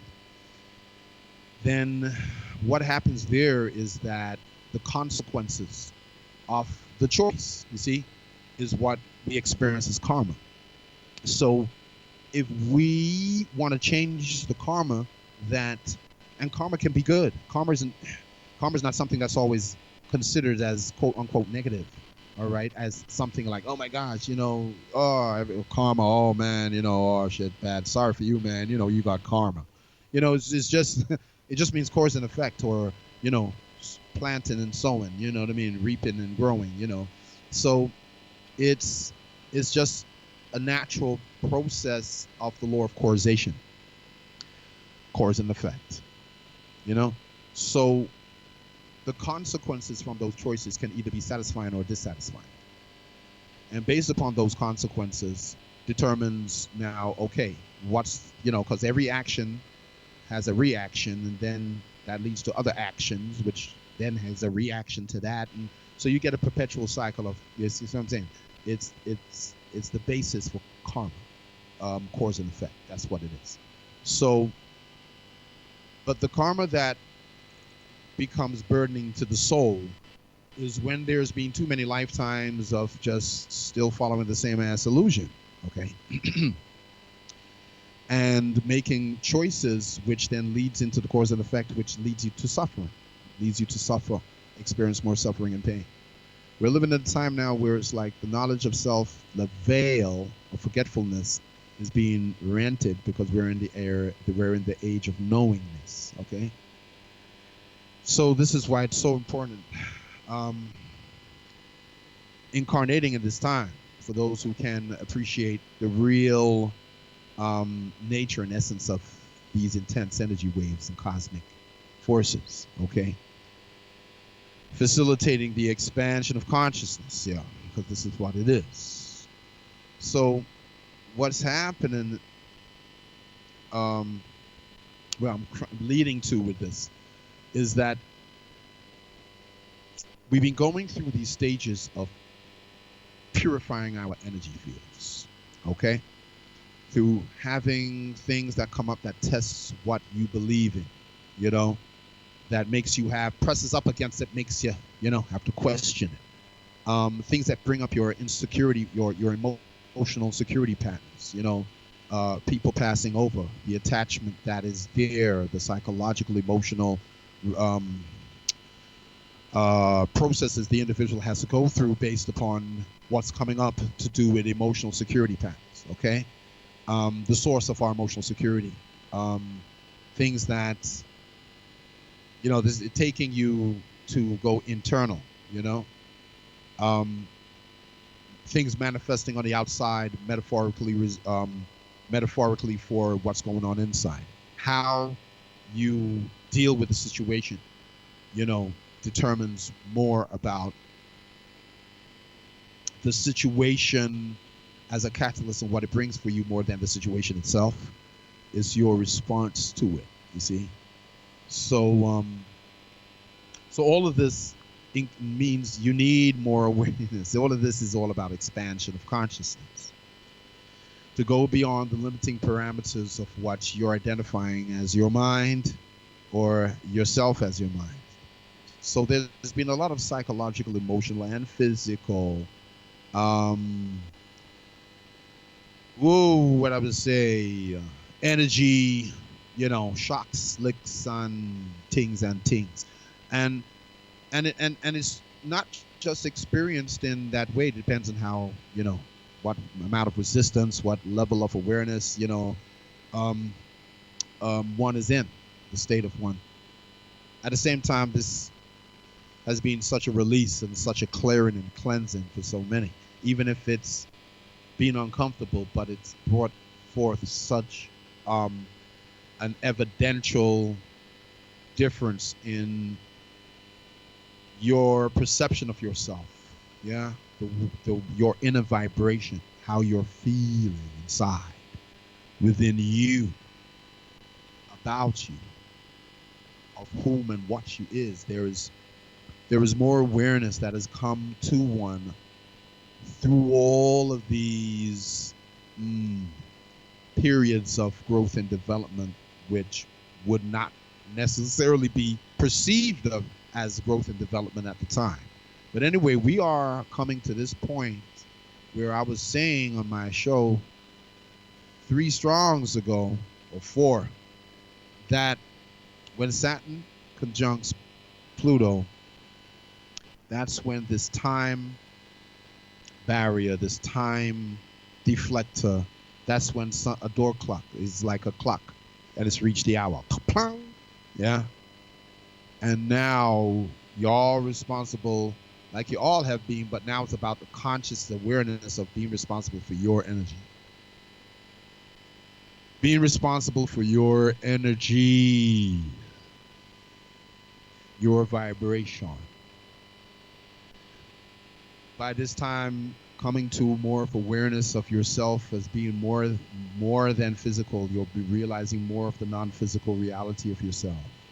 Understanding all is vibrations, you understand that the thoughts is energy and your emotions are energy. Your physical body is also energy. You're made up of atoms. You got neurons, which are electrical receptors that receives electrical signals from the energy field surrounding you. They call it the field, which is the, you can call it the akasha, because akasha or the akashic, it means sky or ether. So really, when they're talking about entering into the akashic records, they're talking about being able to tune in as a receiver transmitter, right, to the frequencies of information non-physically that you can tap into, that's all around you from the inside out. Okay, when talking about communicating with the beings beyond the physical realm, you're talking about consciousness, those who are like ourselves but have moved further in the evolutionary stage of their souls. Yeah, growth towards full real integration and realization of source. Yeah, the oneness with source, and coming out of the separative consciousness that creates more disharmony and discord. Gita was talking on a few shows back about entropy, and higher entropy and lower entropy. And what that really means is, like, the higher the entropy, the greater the disorder, basically. You know what I mean? Yeah, because entropy is the basically the lesser entropy is more harmony you have, and that's when you're leaning to, when you've made the choice to integrate, to realign with source. Yeah, remember yourself. Okay. Align with the soul, your soul, you as the soul, soul's purpose for incarnating. Okay. The other choice you can make is the separative desire, which is for self-service. Okay. You know what I mean? And that has its consequences. And this is why I said 3D is about the choices we make. And we have to we are equally, we are also equally presented with the equal amount of positive energy and negative energy to make the choice. Okay. So we're not, but it's whether, how receptive you are, to whether you take those pointers or not. But anyway, the choice you make is just determining, okay, the vibrational frequency you choose to polarize yourself to. That's what's going on, okay? The choices you make. So now, with Saturn conjuncting Pluto on the 12th of January, 2020, and look, 2020, they would use that to say clear vision, yeah? Yeah, 2020, yeah? So it's to do with vision and clarity. It's also correlated to the tarot card number 20, which is judgment. Yeah. And judgment. Yeah. There's a song called Judgment, Come and Mercy Gone. Yeah, it was old roots tune. Judgment, Come and Mercy Gone. Well, the thing is that when Saturn conjunct with Pluto, it's now, hey, yo, you are responsible for your vibrational frequency. It's not about, hey, yo, what this one did, and this one, how this one's, you know, da da da da da da da da da. It's about your vibrational frequency. Yeah. Yours. Yeah. That's why it's all about clearing out away, energies that are just pulling on you. It's not even, oh, get rid of, getting things away from you. All that always it has to be like, oh, you don't like this person or so forth. It's not even that. It's the soul's choice. You see, no one can choose for you, but you see. So people are choosing on conscious or unconscious levels what vibration they're, where they're looking to just hold on to what they're choosing to align with. Okay. So the choice, you got the separative desire or you got the unifying, merging desire with source. Okay. Right. And so now this is why I'm saying it's interesting because what we ended up talking about earlier, how this came in about love energy and so forth. And why love can be fatalistic, if I've remembered the question correctly at the beginning, that was on Saad's show. It wasn't directed to me. It was the question that was this topic of discussion. Yeah. But what that led into dealing with my show, just a little recap, is, about love, and it went into really how we are perceiving it and what is it really. But now I'm correlating it with the vibration that I'm saying one is responsible. It's like your vibration. Things would be clearing itself from one to become more clearer on themselves. No longer just still holding on to energies, thoughts that you're taking responsibility for, which is burdening your soul because it's not yours. You see what I'm saying? Energy we carry, like a spiritual brother of mine today, we were talking on some levels on things, and something came up about when we think about these artists that are on, these artists that have sold records all around the world, these artists who are very, very popular and so forth, right? And they're all getting caught up on drugs, and they're very all, behind the doors, they're just caught up on stuff, right? Whatever they call substance abuse or whatever, okay? But it's not all to do with just about them being this is how they're dealing with their issues that they haven't resolved or whatever. It's not always a thing like that, because what people need to understand is that your energy, your vibration, we are putting out and receiving. When you're on a stage or when you're in public, display with a lot of people there, you're on stage and so forth, and a lot of people focusing their attention to you.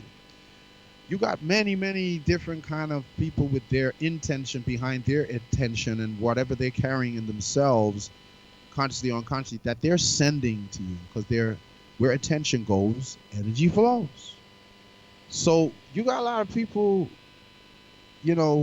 who they get sick because they are absorbing a lot of and different kind of frequencies from people based upon what they carry in themselves. You know what I'm saying? And and and it and it doesn't have anything to do with you personally, but we're sending energy out and we're receiving energy. Okay. Atoms give off energy. Atoms absorb energy. Give off energy. So we're doing the same thing. Now, the quality of the energies that we give and receive determine well-being or lack of it. You see, we just simplify it, or good vibes or bad vibes. So a lot of these people get sick because they're absorbing a lot of dark shit from people. Okay, you know, there was this caption that I saw the other day, and it was about Trump, and it's interesting how an individual can be the target for a lot. Well, all right, the focal point, the focus for a lot of negative attention. And this caption said, "We really, really, really hate Donald Trump." And then there was this woman caricature of her in the caption, on this poster, and she looks towards this dude who had a donkey head, right? And she goes, "Is that your message?" And then the dude with the donkey head goes, "It's all we got." And I found out, fuck, check that out. That's real deep, because that is all what some people got. Hate. You know what I'm saying? Fear. That's all they got. So that's all they can keep repeating. It's like, we really, really, really, like, it's like, just have to keep, convincing themselves how much they hate someone. So that's just an example I'm giving. It an analogy to say people, when they are when you're exposed to, public arenas, okay, and you don't understand about shielding, and I don't mean about conjuring up fucking dark spirits to like come and protect me now, and you know send pestilence and parasites to those who try to, ever attempt to. I'm talking about that. I'm not talking about that. I'm talking about knowing how to truly shield yourself through aligning with the forces that vibration, all right, which is the love and light energy. But you see, what it really, really is really about the love and the wisdom. It's the integration of the masculine feminine force, within oneself. Okay, that's sacred marriage. You know what I mean? The cosmic lover inward. Yeah. You see, to be in a frequency that then creates a shield against people who are negatively polarized, because that's the choice that they've made. To be, that's their choice. You know what I mean? And it's your choice. It's not to be judged to say, "Dang," because that would be violating free will. So you need, people their free will. So if that's their choice, that's their choice. So what your choice is really what that's what you should only be concerned with, So the choices.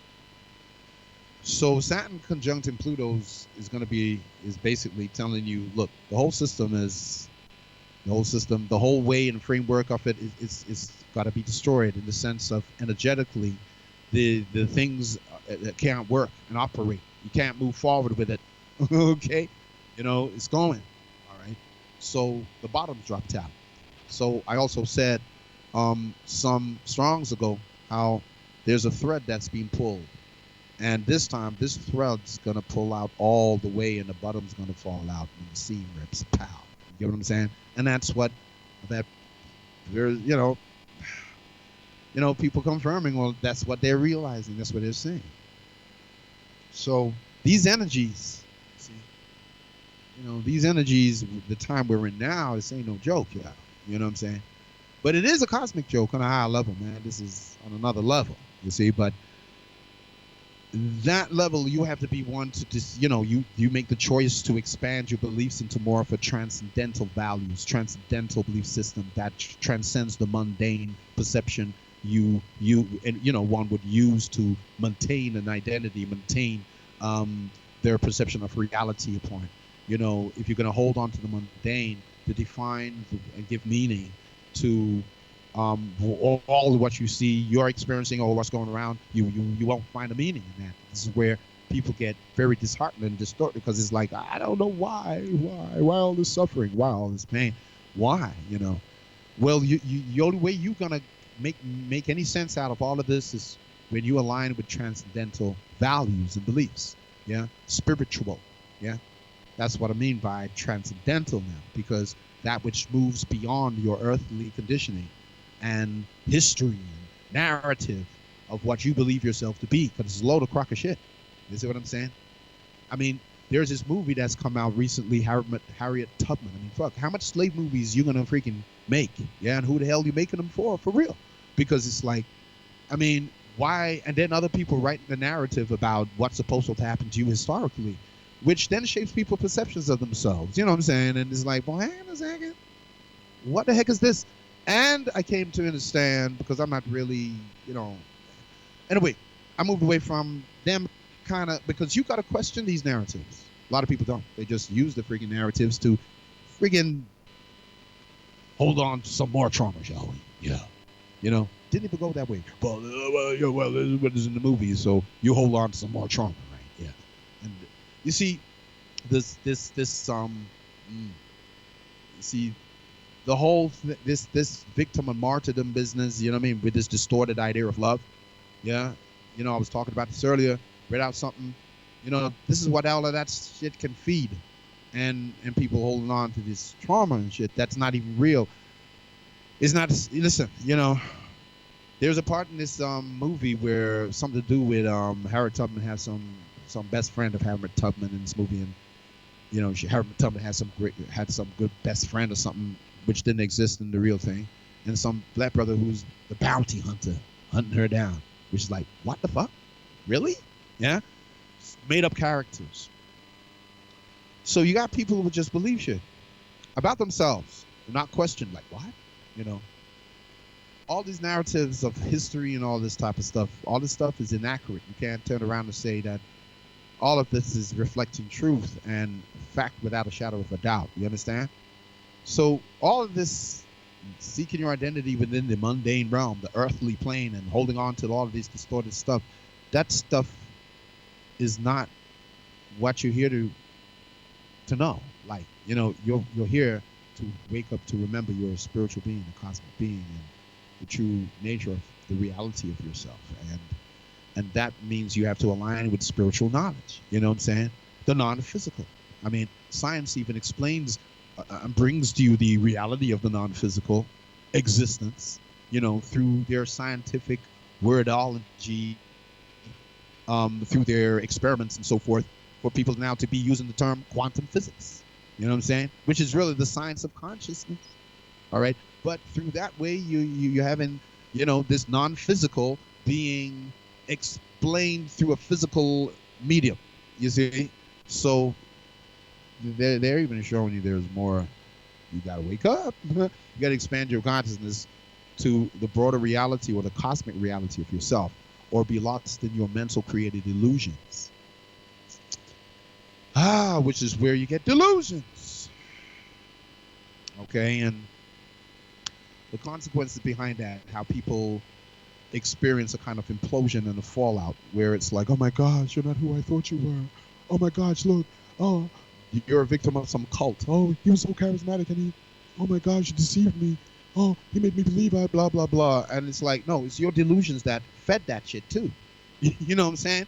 You're going to turn around and be on this victim stuff. And it's like, well, no, man, you looking for some ultimate meaning in the ass of somebody up. I mean, it's not disrespecting for various folks in the sense that you got great people doing some great stuff and they're inspiring folks and so forth. But you see, if you got people who are just looking outside themselves to project their stuff onto someone, yeah, that they're admiring and put on a pedestal and all that, then that person's saying, I require you to play a role within my mentally created hologram, you know? And you got to stick true to that role that I'm giving you now, you know? And the moment you act out a role, out of character, bam, you fall off the pedestal. And now you're blamed for not keeping up, yeah, the role that they are the one who's projecting upon you. And now you're such a deceiving this and blah, blah, blah, blah, blah. That's what you get in these cults. And that's what you get in even with just regular individual relationships, interactions, where people don't see how they are deluded. They're walking around with illusions. They're creating mental delusions that they want to believe in, and are disappointed when it turns out to be empty and meaningless. You see, I mean, this is some things people don't want to face. Or, oh, you shouldn't say these things. Well, you shouldn't. I don't know about the shouldn't. But, you know, these are the levels, you know. You know, these are the levels. That's why it says, you know, that's why I emancipate, yeah? Emancipate yourselves from mental slavery, because none but ourselves can free our minds. Well, yeah, if you're not the master of your mind, you're a damn slave of it then. And then the mind ain't you, you know. You know what I'm saying? You know, you can get addicted, fixated on something and shit, you know. But you see, there's the authentic connections, okay? And this is really what you want to choose, or this is what you want to align with over the counterfeit, because it's the egocentric desires that the egocentric individuality is where the separate desires are acted out from. You see what I'm saying? So bringing it back to your vibrations, and Saturn conjuncting Pluto's kind of seem like that dun building up to a epic moment. But the thing is, the whole thing is epic, you know? And it's not saying that as soon as Pluto, Saturn conjuncts with Pluto, which it really is actually conjunct now. Saturn's at 19 degrees, Pluto's at 21. So there's a 2-degree, you know, distant towards the conjunction, and in astrology that would still be a conjunction. But right and exact when Saturn becomes 21, well, that's marking some intense stuff. I mean, look, intense endings, okay? You know, that's it. Doors closed. Yeah. So now, a few days ago, Venus had conjunct Pluto in Capricorn. So there was intense stuff, especially on that 12-12. When we're dealing with the full moon. The full moon last Tuesday. Okay? That full moon. That was intense. Waves of cosmic energy. Man, that was wow. You know, I could go and say that, look, me and my son was sitting in Medi for about 2 hours. It was like, gosh, you know, it was, whoo. Yeah, that's how, you know, we both had our own unique experience. But that energy was strong. And Venus conjuncting Pluto, that was intense. That's like, yo, man, a renewed relationship you're having with yourself. You know, how you're relating to yourself. Must be more in alignment, or, you know, more alignment with your soul. Pluto conjunct with Venus, you know, that's what was happening. And Venus still is conjunct with Pluto right now, because Venus has moved ahead to, what, 26 degrees, leaving Pluto still at 21 degrees in Capricorn.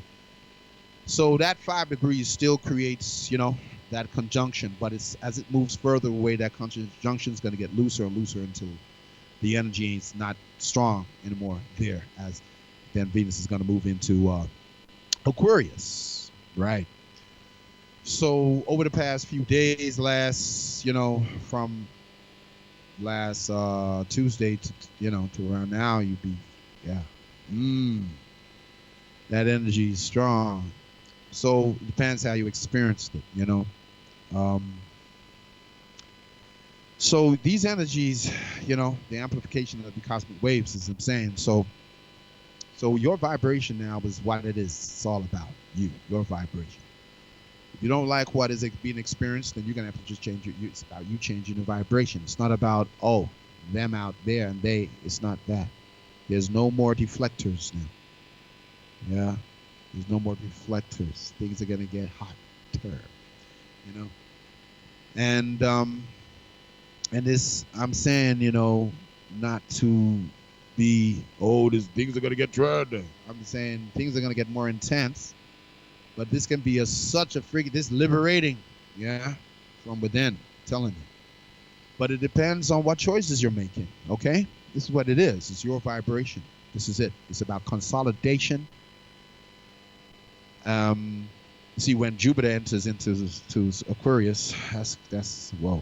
So that's consolidation time. So it's you consolidating your energy, what you carry within yourself, what frequency you're choosing to attune to, your choice, whether it's love or fear, if we put it that way, to integrate light and love and light. And I'll go into a talk more deep about it because this love and light can sound so pathetic with this new agey business. But you're talking about consciousness. You're talking about light as being the original form, the first form of anything created. Light. Everything is made out of light. Okay. And love is the creative energy. Okay, that was birthed and conceived from infinity. Infinity became aware of itself, and through that awareness, this explosion of energy, this primordial life force energy, creative force, which is what is called love, okay, that came forth. And that was non-physical. And then the first visible creation as a manifestation of that love to be able to experience itself was light. And that light is the crystalline light of pure awareness, the light of pure consciousness, the light of soul. Okay? This light and love is the wholeness of one's being in harmonious balancement. And this is being achieved through the progressive expansion in consciousness, ascending through the inner density levels of ourselves, because we carry the seven, the planets are corresponding to the energy centers, and you're dealing with the seven planes. You're dealing with the seven notes in music, the eighth note, the octave. You're dealing with seven archangels. You see what I mean? These are correspondence of the energies that your inner chakra system are correlated to. Okay, and the planets, they correspond with the energies of consciousness, intelligence that you really communicate with these planets. Okay, these energies, forces within yourself, because you're the gateway to the other dimensions. You're the doorway, and the one and only doorway you can walk through. You see, or enter through. The gateway. The heart chakra is termed as a gateway. You see what I mean? Which balances your cosmic resonance and the earthly resonance of you. So you're ascending in the inner densities. So when they're talking about the fourth density, you also associates with the fourth energy center, because you're dealing with planes of consciousness, okay? And entities that reside, on those different planes. You've got the fifth. This is the fifth density. This is your throat chakra. This is wisdom. Yeah, to be able to speak your inner truth. This is when you're attuned to the light and balance with the heart, you see. And then you're dealing with psychic powers and abilities when you're dealing with seeing through your spiritual vision of the soul with your, what they call the third eye, which is really in the center of your brain. And you're dealing with, the galanteal thought that you're talking about really being active as a receiver pickup station, okay, and transmitter for higher frequencies of consciousness of your higher self, you see. And then your crown chakra, which takes you to the seventh dimension, dealing with just pure light body business. But we carry all these dimensions within ourselves, okay? This is what I'm saying, So if you get too mental on it, you're going to want to, string them out along like in a linear way rather than understanding. All these energy centers are working simultaneously, all right? And they work like an orchestra, you know what I mean? Where, the harmonics produced by the individual frequencies that are complementing one another. You get harmonic interference because you got wave interaction. They call it entanglement in science.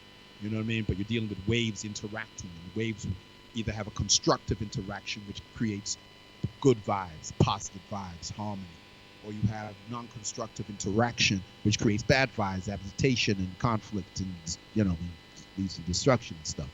So, you got those different interfacing, different kind of relations of waves. So you've got these 7 energy centers within yourself, which corresponds to the inner density levels of the inner dimensions within you, okay, where you reside at these different levels of frequency consciousness of yourself. And at the higher levels, you're dealing with light, which is pure light. But you're light anyway, because love is the substance, the energy that light creates all forms out of, which is light. Yeah. So you're light anyway, you see, but it's to integrate this awareness of self fully within oneself, not just being surrounded by light. When you hear light and love, it's surrounded by light and love, you know what I mean? This is still a separative, invoking for power outside of yourself. Whereas, the ultimate merging is to only invoke the power from within. You see what I'm saying? To wake up to the full integration that I am love. I am the divine love, source, love, and light. I am source, love, and light. I am love, source, love, and light. You see? I am source, light, and love. So, this is the expansion of your awareness into these deeper regions of oneself. So, yes, so we're responsible for our vibrations, y'all. So, with this 12th of January, and you're feeling the energy now, certain things are coming to finalize, the past dropping off completely, okay? But remember, it's the choice. Now there's no deflector. It's all about your vibrations you hold. So it's about taking responsibility to gain into more of a sophisticated knowledge of yourself, understand yourself in more of these scientific terms as well, because it helps you understand certain concepts and principles being brought forward to you. But ultimately, it's to go beyond the mental concepts to direct experience. Okay? And it is more easier than you think. But hey, as you think, you're correct. So if you think the way the limited beliefs you hold, this will be true for you. You see what I'm saying? So, that's how it goes. And the thing is that we all come in here at different stage of our own soul evolutionary growth. So not everybody is starting from the same level. Okay, so that's understandable, but it also means that you need to know your level and not feel that you got to retard yourself if you are not. If you come in with a, you see, if you come in at a different stage, like you can have all children in the classroom, and you're going to say that all the children got to start at the same place, but you're going to observe that some children are a little bit more advanced in the same activity that all the other children are also participating in. So if you then, so this is how you start to retard, okay, folk, because of this ego shit of, this, you see, don't want to make anyone more special than anybody else. Well, the thing is, we're all special, okay? You know what I'm saying? So therefore, it doesn't mean that one should kind of, or unique, yeah? So it doesn't mean that you must kind of like to dim down someone else's, light just so it doesn't make the other ones uncomfortable. That is not good either. That's no good. You see. So what it is that you start folks at the level that they come in at. You know what I'm saying?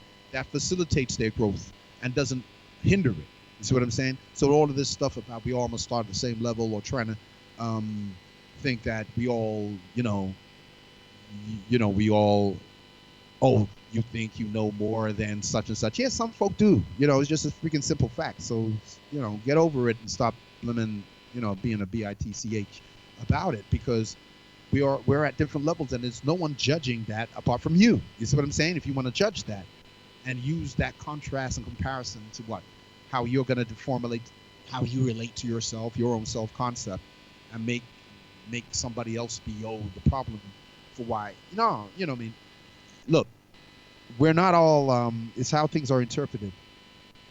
We're not all at the same stage. We're not all at the same level. There's nothing wrong with that. And the thing is that if you are at a more advanced stage, and what I mean by advanced, I mean that it's like you're on a cycle and we're at different stages in completing a cycle. Okay. So people are at different souls are at different stages in their evolutionary cycle along that trajectory. So what happens is some are more at a later stage in their evolutionary cycle. Some souls are coming here and are completing an evolutionary cycle. Some are in the middle of an evolutionary cycle. Some are just starting a certain level of an evolutionary cycle. You get what I'm saying? And that's what I mean by different stages at different levels. So, and all of that is indicated by what choices each individual soul was taking, you know what I mean, and making that led to what, you know, realities were experienced and created, you see, to what amount of karma has been already burnt through, or what level one left off on to pick up from, you know, in the present incarnation, where various circumstances in one's life could act as those catalytic triggers or activation points to, oh my gosh, you know, open up this flood of awareness in you. And all of that is all possible, can happen. So, you know, and happen for each one in their own unique way. You know what I'm saying? So yeah, it's about your vibrations as I bring it back here. You know, it's all about you. You know, your vibrations, and you are a vibrational being. You know what I mean? So you can't get away from vibrations, you see? So this is what, you know, this shows on how I broke down certain things, what you could get from it, jewels and so forth. You know, you like it, then give a thumbs up, likey like. And you know, and you know, I can also expound more on this stuff. But it's about the tools, and it's also given the information to activate and stimulate the awareness to, you know, awaken various energies within oneself, little aha moments, little, you know, these little light bulbs switching on. I mean, you know, as the little cartoonish depictions they get when somebody's received a revelation. Oh, all of this stuff can happen within, you see. So you're dealing with, so when you're dealing with consciousness expansion, all right, knowledge, okay. So yeah, so it's come to that time, and I'm going to yeah, I'm going to flow out here to flow back into another dimension that I will come back to you next Tuesday, and yeah, I'll be with you again. So your vibrations, you see, it's all about your vibration. What do you choose, and what are you now? Where are you now as a vibratory being within yourself? Okay? Because what you vibrate, you create. All right? And it's not like you can't do something about if you create something you rather not prefer. Just remember, it's about you. It's your vibration. And this is going to become more clearer and clearer as time goes on, because more other stuff is going to be coming out, and people are just going to be like, my gosh, I can't believe it. What? They don't even know if it's a movie or if it's real, because now this is how things are getting, you know? You know, so, you know, it's already happening, all right? You know, and as I say, I don't really want to go into politics much, but, you know, it's happening. But it's on the individual level you need to understand this too, not just a collective. Okay. So, yeah, I think I'll go more. There's some things that I remember that I could have gone more into about sound frequencies, and when I was talking about people sending or projecting, absorbing a lot of negative energies from folk, that can make you sick. Okay, if you don't know how to shield yourself. And what I mean by that, understand your inner auric protection of the light and the love, because that makes negative entities actually sick. Some people feel that you must put more anger into, yeah, ward off something negative, and it's like you're actually feeding them, and they love that, you know. So that's not the way to protect yourself. But anyway, and it's not to be protecting yourself out of fear either. So just like when I said that, some people mistake fear for care. You know what I'm saying? And then even say that it's love when it's like, no, you fear of losing what you're emotionally attached to and depending your emotional security upon. And you want to have control over that because of what you think you need. Basically, yeah, you know what I'm saying? The psychology's deep, you know? But the whole thing can get really twisted around and make it seem like, oh, it's an act of love. And it's like, yeah, it's not necessarily that. And then what is love? You know, love has an expression of light and fire. You know what I'm saying? So, you know, love is powerful. You know, it's powerful. You know, but it's the true life force, power. You know what I mean? Because understand what love, as I said, is the original creative energy. Okay, it's the prana, it's the sakhem, it's the chi. All right, it's the organ, what they may call. You know, it's this life, it's the life force of oneself. It's the very substance of creation. You see, and it has its own nature and intelligence, which is the same nature and intelligence of your own. Okay, true nature. That's why merging with source is realigning with who you truly is, rather than separative desires make you experience what you ain't. You know, just to have to experience a delusion, illusion in order to exhaust all of that to desire to wake up to reality. Okay, you know, so it all serves. Okay, it all has its own way of serving, but you're the one who, you know, is to utilize your free will, and you know, it's all about your choice, what vibration you choose, you know, to align with. So on that note, y'all, I'm gonna call it a grand shadow hour, and yeah, to my soul brothers and sisters tuning in, give thanks for you to stay in the course, and we'll be back with you on the following Tuesday. So, peace. I don't know.